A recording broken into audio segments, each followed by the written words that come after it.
Someone is wondering how things could have been different. Would it have changed anything? Did they treat you badly? They miss you, can't stop thinking about you, but they did a lot of this to themselves. You know who it is if it's for you. I just got lazy. This person's lazy in many ways.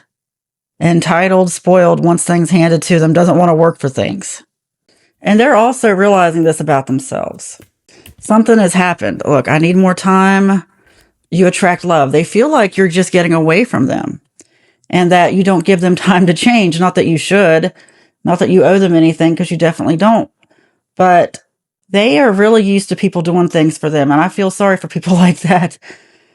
Because what if that person who was doing everything for you, what if they go away? But that's what happened. Like they lost somebody. A parent, a child, a spouse. This is someone who also could hop from one spouse to another. Multiple marriages. Some of them have been married more than once to the same person. But multiple marriages, multiple divorces, multiple breakups, if not actual marriages. They don't realize what they take out of people. They have no problem asking people to do things for them and expecting it to be done. For what reason, though? You know, a lot of us go through life on the receiving end of these people, and that's where the problem was. You already know the answer. Yeah, your intuition told you. I'm just confirming what you already know because it's not really blatant or obvious, I should say, unless you get to know this person. A lot of people, they hide who they are because you have to watch patterns.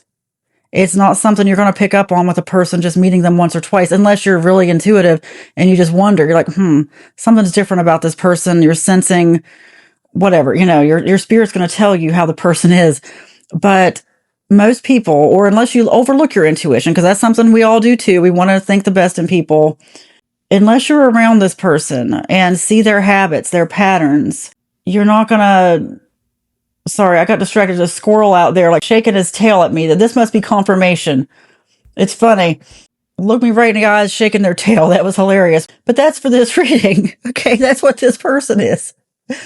Or, I just got that's what intuition's like. It's that little voice. Like, let's say you're just talking to somebody or whatever in a room full of people and something distracts you. Pay attention to those little voices that come through. That little distraction, it might not really be a distraction. It's a metaphor, analogy for what's going on. You get little inklings about this person. Like they say little things, but it's not until you're around them all the time, maybe for a few months or more, that you start to see patterns.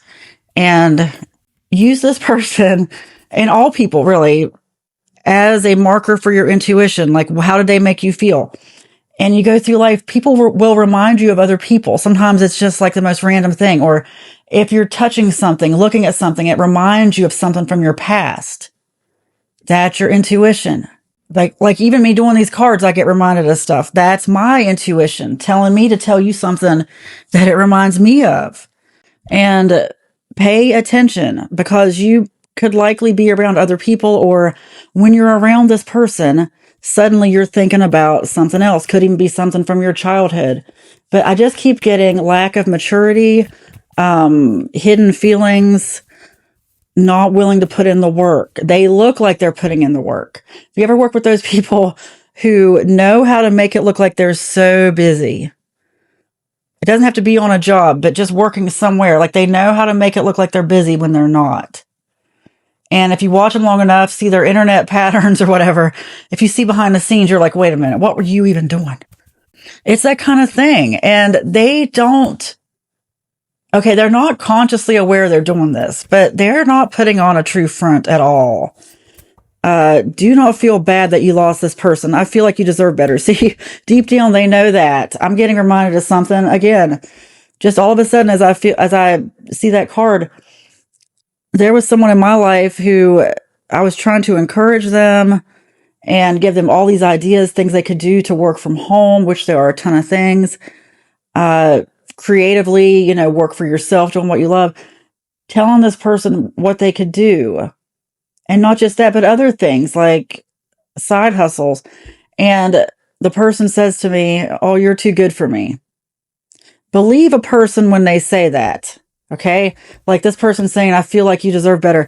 You do, because they know deep down. And I'm talking about someone who was also extremely lazy. Extremely lazy. Probably also depressed. Look, that's the whole thing is you might, okay, that's why I'm getting reminded of this. This person, you might feel bad for them. Like maybe, just an example, doesn't have to be this. The person I'm thinking about, definitely for this reading, because otherwise I have no reason to think about this, had always lived at home with their parents, and parents had not made them do a whole lot. Okay, like there was a lot of video game playing. That's a big red flag. I mean, I know it's very common, even for adults. You know, a lot of people have grown up, like from children, childbirth, basically, playing video games. So they're still playing video games at like, 35, 40 years old. Nothing wrong with that. But when it becomes escapism, when it becomes like you're not working on chores, you're expecting someone else to mow the lawn because all you want to do is play games. You're expecting someone to do all the cooking, all the everything, just everything for you while you're playing video games. I feel bad for people in a way because it's really an addiction. I know it is, and it's not fair that it's been perpetrated on people, but that's what's going on. I mean, you can't just take care of somebody while they're doing something else. If it's not video games, it's something else. But this person just, to me, they were clueless, thinking I was going to do a bunch of stuff for them that I'm like, I work all the time. I work from morning till night with no breaks. And you just sat around playing video games and you're asking me to do something for you? No. That's the energy. And yeah, that person told me that I was too good for them. And, that's a subjective thing, too good. I mean, I hate saying that phrase, but what they meant was, and in hindsight, I saw it. They were not willing to take my advice at all. They were too busy playing video games or whatever else they felt like doing. You do deserve better than this. You don't deserve someone who's just going to take advantage of you in this way. Emotionally, financially. No. Especially, and it goes both ways, but I know it's more prevalent as far as like women taking care of men. Look, let's just face it, at least in our society, that's how it is. But I know it goes both ways. I know that. Look, gender regardless, okay? But I'm just going to say from my experience, I know it's a lot of times men who expect this. Look, you don't need him that bad. There's someone else for you. Someone like that is going to completely rob you of everything. And I don't mean just financially. I mean your energy, your time. You spend all your time cleaning up after somebody. Unless you live with that person and you know what they're like, no, you don't know what you're getting into. This person doesn't deserve all the things that you could do for them. That's just the bottom line here. Going to Messy Truth Oracle for a minute. This person does not deserve you. You have done too much. You've done enough. Like, you deserve, look, whoever this is for, let's manifest right now that you draw in the energy, you bring in the energy.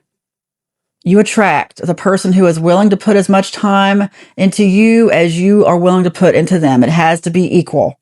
Look, you are better off being alone than with this person. They will disappoint you. They might have some good qualities, but unless you really want to spend all your time taking care of this person, this is not going to work out. I mean, this is someone who wants extreme care and they don't even realize it. Okay. 2 cards from this deck. It's not me, it's trauma. You're my obsession. See, now they're obsessed and they feel like this reason that they're so reliant on other people is trauma related. And yeah, it's a sign of depression or something else. Even that guy I was talking about, the person I was talking about, depression. But you know what? I've got my own mental health struggles. You might as well. We all have to protect our energy. It just wasn't a match. It's not your job to save everyone and to go out of your way for them and put yourself on hold. It is not your responsibility to do that for anyone. Take care of yourself first. What's the energy we need? Okay. You attract healthy relationships. That card comes out a lot because it has to, because this wasn't healthy. And let's just manifest. Let's put out the energy of you getting the relationship you want. Like I said, someone who puts as much investment into you as you put into them on every level. Not people who drag you down, okay? You attract healthy relationships. It is spoken, it is written, and so it is. Amen.